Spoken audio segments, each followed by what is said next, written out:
The European Union used to be at the center of diplomacy between Iran and the US.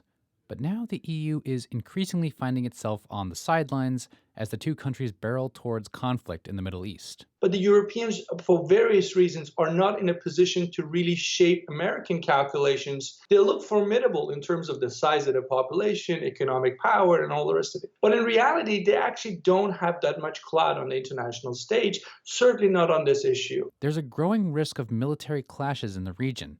The US nearly targeted Iran with airstrikes after an American surveillance drone was shot down. But Europe is also concerned about the fate of the international deal restricting Iran's nuclear program.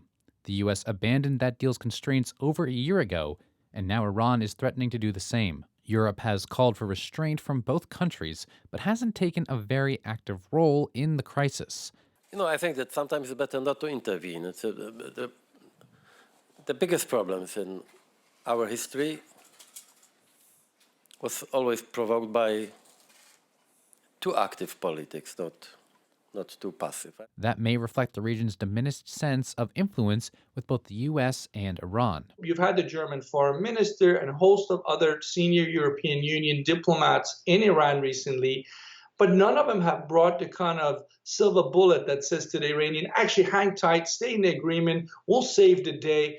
The Iranians don't think the Europeans can or will. EU leaders are now planning a June 28th meeting about preserving the Iran nuclear deal. The bloc has tried to keep the deal alive after the U.S.'s withdrawal, but hasn't been able to keep U.S. sanctions from seriously damaging Iran's economy.